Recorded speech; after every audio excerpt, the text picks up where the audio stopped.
Mon invité a découvert un complot insidieux contre nos enfants et nos petits-enfants. Join Sid for this edition of It's Supernatural. Bonjour, Citrotte ici. Bienvenue dans mon monde où c'est naturellement surnaturel.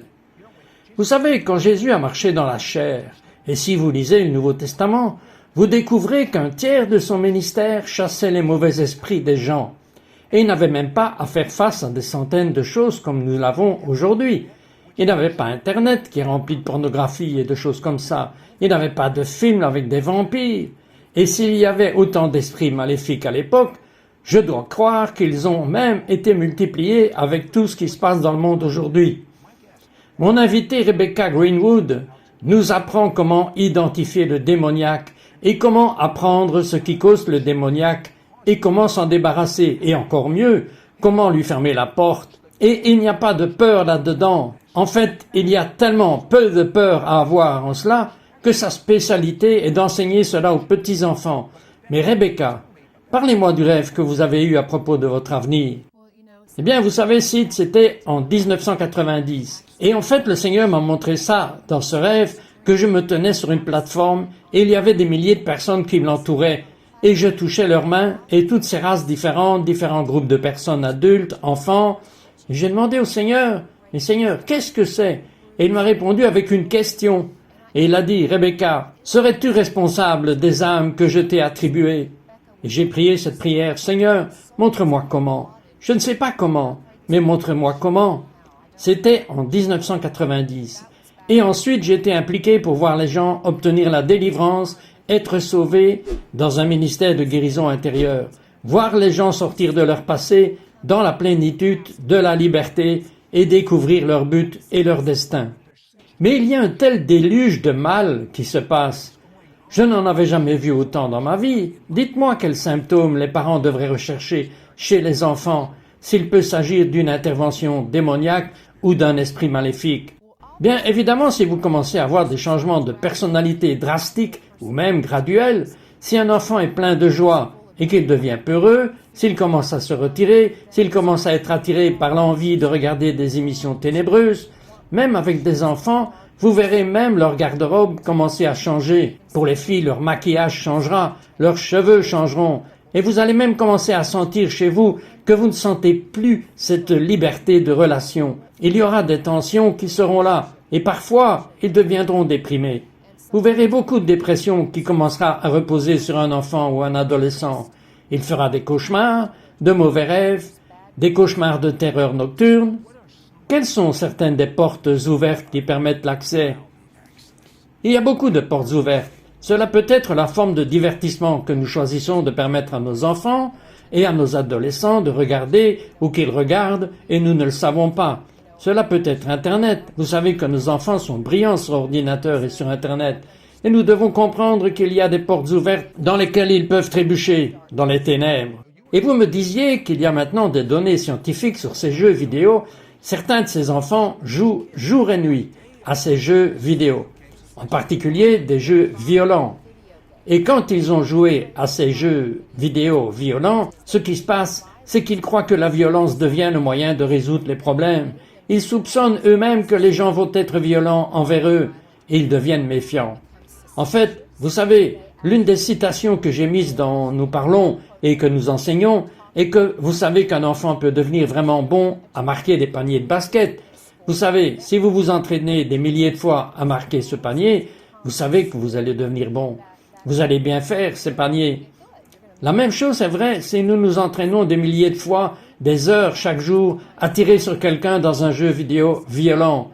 Nous devenons désensibilisés. Et c'est ce qui se passe avec nos jeunes et nos enfants. Et ils pensent que la violence est un moyen de résoudre leurs problèmes. Ils s'attendent à ce que ce monde soit un lieu de violence. Et ils deviennent très superstitieux. Leurs notes vont commencer à chuter et ils se retirent même.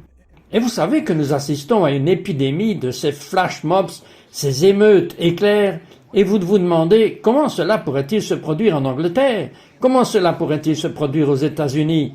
Ce n'est pas étonnant si nous désensibilisons toute une génération. Maintenant, Je n'ai jamais entendu parler de cette série de livres et je n'ai jamais vu les films, mais vous me parliez d'une série de livres et de films en particulier. Oui, vous savez, une autre porte ouverte que nous voyons sur les enfants, les jeunes, c'est et pour les enfants qui regardent des films crépusculaires. Il y a un mouvement de vampires qui existe avec cette génération et ce que cela a fait, c'est qu'il a rendu le mal beau. Et ce qui a fait que les jeunes enfants et même les adolescents commencent à penser que c'est normal que vous sachiez entrer dans les ténèbres. Ce sont même des filles de 8 ans maintenant qui, après avoir regardé ces films, iront voir l'acteur qui a joué dans la série et lui diront « S'il vous plaît, mordez-moi pour que je puisse devenir un vampire comme vous. » Je veux dire, c'est donc une série de séductions crépusculaires. Vous me disiez que même la musique, parlez-moi de la qualité surnaturelle. Eh bien, la qualité surnaturelle de cette musique, et en fait l'auteur de la série de livres dans le film, elle a délibérément choisi cette musique parce qu'elle dit que ça va vous mettre dans un état suicidaire plus vite que tout ce que vous pouvez écouter. J'ai une réponse. Je sais que vous avez beaucoup de réponses, mais j'ai une réponse pour les jeux vidéo violents. J'ai reçu cet email de la mère de 9 enfants, Jalen. Cet email a 1 an. Écoutez ceci. En premier, je veux vous remercier car votre émission It's Supernatural a tellement béni ma famille et a étendu notre foi au-delà de ce que nous aurions pu imaginer. Mon fils de 9 ans ne manque jamais votre émission. C'est le clou de la semaine. Il se lève tôt parfois à 5 heures du matin pour regarder avant de faire ses devoirs car il ne veut pas rater votre émission. Il connaît chacune des émissions par cœur, même certaines en archives jusqu'à 2 ans en arrière. Si vous êtes plus populaire que les jeux vidéo, peut-être que vous ne saviez pas que c'est un acte difficile à battre dans notre maison. Alors j'ai la réponse. Ne partez pas, vous allez obtenir des réponses aux questions que vous vous êtes posées dans votre cœur. Nous revenons tout de suite. We'll be right back to It's Supernatural. Laissez-moi vous raconter mes petites histoires, courtes, édifiantes, encourageantes et inspirantes. En 30 ans, j'en ai regroupé plus de 3000. La plupart d'entre elles sont vraies ou tirées de faits réels. Je suis certain qu'elles vous encourageront comme elles m'ont encouragé. Soyez bénis. We now return to It's Supernatural. Bonjour, c'est Trot ici avec Rebecca Greenwood. Et là est un assaut total contre nos enfants. C'est presque comme si cela me rappelait que lorsque Jésus est né, il y a eu un assaut total contre la jeunesse juive de 2 ans et moins qui se déroule aujourd'hui. Mon invitée Rebecca Greenwood a le plus merveilleux ministère surnaturel. Elle a été équipée du ciel littéralement pour libérer les enfants. Mais laissez-moi vous donner un indice. Si les enfants peuvent être libres, les adultes peuvent être libres, les principes fonctionnent pour tout le monde. Rebecca, dites-moi quelques-unes des dernières statistiques sur nos jeunes. Eh bien, vous savez que les statistiques disent que seulement 4% de cette prochaine génération seront des chrétiens évangéliques. Et donc, il y a une bataille qui fait rage là-bas contre nos jeunes et contre cette prochaine génération. Et aussi qu'il y a 58% qui voient littéralement du matériel répréhensible ou même de la pornographie sur Internet.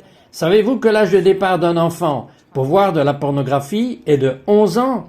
Et concernant le groupe le plus important qui regarde de la pornographie, ils ont entre 12 et 17 ans sur Internet chaque semaine.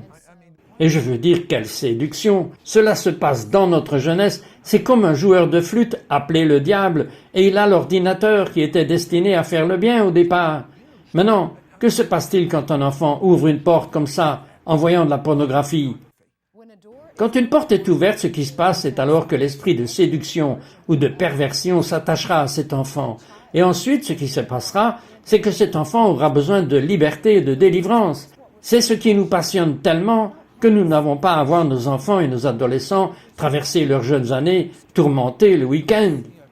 En parlant de tourmentés, parlez-moi de cette fille de 9 ans. Ah oui, cette fille de 9 ans pour qui nous avons prié. Nous servions dans une église et le pasteur a dit qu'elle avait vraiment du mal. Pouvez-vous la rencontrer? Alors mon mari et moi l'avons fait et nous avons commencé à prier pour elle et je savais par la parole de connaissance qu'elle n'avait pas reçu le salut.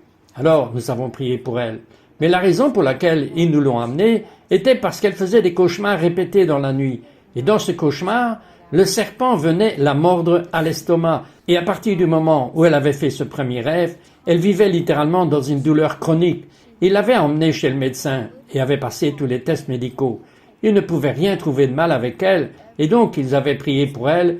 Alors, quand ils nous l'ont amenée, le Seigneur m'a dit qu'elle n'était pas en sécurité, alors nous l'avons laissée au Seigneur, qui l'a sauvée. Et après quelques minutes, elle a dit « Mademoiselle Rebecca, je me sens bien. » Mais quelques minutes plus tard, elle m'a dit « Mais mademoiselle Rebecca, cette douleur est de retour. » Donc nous savions à ce moment-là qu'il s'agissait d'un problème de délivrance. Et nous avons donc prié et demandé au Seigneur, et le Seigneur m'a montré prophétiquement qu'il y avait des films d'horreur à la maison. Alors j'ai demandé à la maman, j'ai dit « Lui avez-vous permis de regarder des films d'horreur ?» La mère a dit « Non. » Et j'ai dit « Mais y en a-t-il à la maison ?» Elle a dit « Ben oui, son père aime ça, et il a toute une étagère pleine de films d'horreur. » Et j'ai expliqué à la mère que ce n'est pas parce qu'elle n'est pas autorisée à les regarder, mais les avoir à la maison est une invitation sur le tapis rouge aux démoniaques pour harceler votre enfant. Et nous avons donc prié ici, et nous avons brisé le pouvoir de la sorcellerie qui venait de ces films d'horreur. Et dès que nous l'avons fait, cette petite fille de 9 ans, qu'on appellera Sarah, a levé les yeux et elle a souri. Vivant dans la douleur chronique depuis au moins 9 mois à ce moment-là, elle a levé les yeux et elle a souri et a dit « Mademoiselle Rebecca, la douleur est partie. » Et à partir de ce moment, elle n'a plus aucune douleur. Et le père était tellement ravi de voir son enfant libre que lorsque la mère est rentrée à la maison, il s'était littéralement débarrassé de tous ces films d'horreur de leur maison. Quel type de porte ouverte pouvait-il y avoir à la maison? Regarder des films d'horreur? S'il y a des choses d'idolâtrie dans votre maison, s'il y a de l'art démoniaque, donnez-moi un exemple de quelque chose d'idolâtrie. Vous savez, quelque chose d'idolâtrie peut être là où littéralement quelqu'un regarde un objet vers lequel il pourrait prier et il croit que cet objet a du pouvoir. Cela peut même être si vous avez voyagé et que vous avez trouvé un beau vase et pourtant il y a une image d'une idole qui a été adorée et priée sur ce vase. C'est une porte ouverte pour vous. Même si vous ne l'adorez pas? Même si vous ne l'adorez pas, absolument. Nous voulons que nos maisons soient aussi pures que nous le pouvons. Je suis émerveillé par la personne qui avait une artère bloquée. Oui, c'est vrai, nous avons vu que c'était une autre porte ouverte. Une malédiction générationnelle. Ce monsieur avait en fait été impliqué dans l'occultisme dans son passé. Et il avait en fait 40 ans. Et ses artères étaient bloquées à 40 et 60%. Et il allait devoir subir une greffe de rein. Il l'a donc appelé, il a dit « Je crois que c'est un problème spirituel. Pouvez-vous prier pour moi ?» Et nous avons prié avec lui au téléphone. Je l'ai juste fait au téléphone. J'ai prié pour lui. J'ai brisé le pouvoir de la sorcellerie et de l'infirmité, la malédiction de l'infirmité qui était venue de ses activités occultes dans ses générations passées. Il est allé le lendemain pour le test final avant son opération et tout le blocage était totalement retiré, totalement guéri. Et la chirurgie a été annulée. Voudriez-vous que Rebecca prie pour vous? Je vais lui demander d'enseigner un peu parce qu'elle est tellement douée du ciel dans sa capacité à communiquer dans ce domaine. Vous ne devriez pas avoir peur et cela devrait vous libérer pour qu'un enfant n'ait pas à passer 30 ans avec toutes sortes de traumatismes et de peurs. Il peut être libéré et vivre sa vie. Et certains d'entre vous ont passé 20 ou 30 ans avec des problèmes. Ce n'est pas nécessaire. C'est pourquoi Jésus est venu et est mort juste pour vous. Ne vous en allez pas, nous revenons tout de suite. We'll be right back to It's Supernatural. Dieu vient de faire cela parce qu'il a dit cela, alors je viens de le dire, c'est la culture du paradis, que les gens au paradis peuvent avoir n'importe quelle couleur de cheveux qu'ils désirent. Il a fait l'arc-en-ciel, c'est surtout, ce sont vos vêtements qui changent de couleur au paradis. Vous savez que l'herbe peut être de n'importe quelle couleur. Il y a des créatures là-bas, il y a des chevaux arc-en-ciel, et c'est partout dans le paradis, c'est un signe du paradis. We now return to It's Supernatural. Bonjour, Citrot ici, avec Rebecca Greenwood. Et vous dites, comment pouvez-vous enseigner aux jeunes enfants dans les domaines des mauvais esprits sur leur autorité en Dieu? Devinez quoi? Si c'est enseigné correctement, il n'y a pas de peur. Et il est facile pour eux de le recevoir. Ils n'auront pas à traverser tout le chagrin que j'ai traversé, ou tout le chagrin que Rebecca a traversé dans leur vie. Tout le chagrin que vous avez traversé, en fait, certains d'entre vous en ont besoin, même si vous n'êtes pas un enfant. Mais Rebecca, je veux que vous le fassiez. Je veux dire, comment enseignez-vous à un enfant son autorité spirituelle? Je veux dire, ça me semble si merveilleux. Oui, eh bien, vous savez comment nous avons été lancés là-dedans. C'est lorsque notre fille aînée a commencé à voir. En fait, elle pouvait voir dans le surnaturel. Elle pouvait voir des anges. Elle pouvait voir un démon. Et elle a commencé à voir à un très jeune âge. Et donc, la première fois qu'elle a eu cette rencontre, elle avait probablement entre 1 an et demi et 2 ans. Et c'était une enfant très paisible qui dormait bien la nuit. Vous savez, elle était très paisible et elle a commencé à se réveiller à la même heure tous les soirs, à 3 heures du matin, juste en criant de peur. Et la seule façon de la calmer était de la mettre au lit avec nous. Alors j'ai appelé notre pasteur et j'ai dit que je pense que nous avons besoin de quelqu'un pour venir prier chez nous parce que j'étais nouvelle dans le domaine. C'était nouveau pour moi. Et il m'a demandé ce qui se passait. Il a dit non, vous n'avez pas besoin que quelqu'un vienne prier chez vous. Votre fille voit en fait, elle voit surnaturellement. J'ai dit oh, et alors, qu'est-ce qu'on fait avec ça? Alors il nous a dit que faire. Et donc cette nuit-là, quand elle s'est réveillée et qu'elle a crié, nous avons couru dans sa chambre pour la réconforter. Et vous savez, mon mari et moi, j'étais un peu nerveuse parce que c'était une première pour nous aussi. Nous sommes allés dans sa chambre, nous avons allumé la lumière et elle a couru dans mes jambes en criant « Maman, c'est effrayant !» Alors je lui ai posé cette question, j'ai dit « Chérie, tu vois quelque chose ?» Elle a dit « Oui, maman, c'était un grand méchant gorille. » Donc nous savions que c'était quelque chose de l'ennemi. Et donc nous avons juste prié d'une voix très calme et nous avons dit « Au nom de Jésus, nous commandons à tous les mauvais esprits de partir. Et Jésus, nous te remercions d'avoir envoyé tes anges guerriers. » Et ce petit enfant a levé les yeux et m'a souri. Elle a dit « Un ange, maman !» de sa petite voix. Elle est remontée dans son lit et s'est endormie. Alors, ce que nous devons apprendre dans nos maisons, quand nos enfants viennent nous voir et qu'ils disent « j'ai fait de mauvais rêves » ou « je vois quelque chose d'effrayant », nous ne pouvons pas simplement dire « ah, c'est juste ton imagination, ça va disparaître ». Ce que nous devons faire est que nous devons dire « ok » et répondre à cela et prier avec eux, leur apprendre à prier dans une foi très non religieuse, très enfantine, au nom de Jésus. Et Jésus envoie tes anges afin que nous puissions libérer le surnaturel dans notre maison. Et lorsque les enfants commencent à voir cette activité sur une base régulière, nous pouvons enseigner à nos enfants qui ils sont dans le royaume de Dieu. C'est une chose que nous faisons. Nous avons ce qu'on appelle des identités du royaume. Et surtout pour un enfant qui surmonte la peur ou surmonte la dépression, je vais leur donner d'écrire leur nouvelle identité de royaume. Vous savez, je suis courageux, je suis un fils de Dieu, Jésus m'aime, et je suis heureux, je ne suis pas triste. Et nous prenons les Écritures et les mettons dans le langage de ces enfants de cet âge. Et nous commençons à faire parler les parents de cette identité du royaume à leurs enfants. Et donc ce qui se passe, c'est qu'ils commencent alors à embrasser qui ils sont dans le royaume. Et lorsqu'ils le font, cela commence à libérer cette autorité de qui ils sont, et quand ils entrent dans des situations difficiles, ils vont dans cet endroit où Jésus m'aime, où Jésus est mon meilleur ami. Et nous l'avons fait une fois avec l'une de nos autres filles. Nous étions en fait presque échoués sur le flanc de la montagne dans une tempête de neige à Noël. Et c'était une balade effrayante sur le chemin du retour dans la montagne. Et cela a tellement béni mon cœur d'entendre l'une de nos autres filles, alors que nous conduisions, qui disait « Seigneur, nous te remercions, nous allons descendre de cette montagne enneigée. » Il faisait nuit, et du siège arrière de cette voiture est venue cette petite voix « Jésus, nous sommes plus que vainqueurs en toi, nous avons la victoire, et tes anges s'en vont pour nous sortir de cette montagne sains et saufs. » Pouvez-vous imaginer que vos jeunes enfants puissent avoir une telle audace dans cette vie, à cet âge? Pouvez-vous imaginer un revirement éternel de vos adolescents? Je ne reçois pas les statistiques qui disent que 4% de nos enfants vont être des croyants de cette génération. Je n'accepte pas ces statistiques parce que ça va changer. Ça va changer en commençant par vous. Vous allez traverser cette délivrance. Vous allez nettoyer vos adolescents, vos jeunes enfants. Et Rebecca, j'aimerais que vous chantiez. Et les gens vont être émotionnellement et physiquement libérés des mauvais esprits si vous chantez. Maintenant, elle a cette onction surnaturelle sur sa voix. Je l'ai entendu lorsque vous le pratiquiez.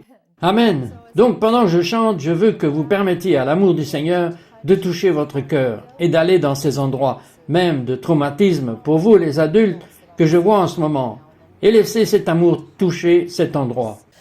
Draw me close to you, never let me go. I lay it all down again to hear you say that I'm your friend. You are my desire, no one else will do, 'cause nothing else can take the place to feel the warmth of your embrace. Help me find the way, bring me back to you. We need to know, Lord, help us know you are near.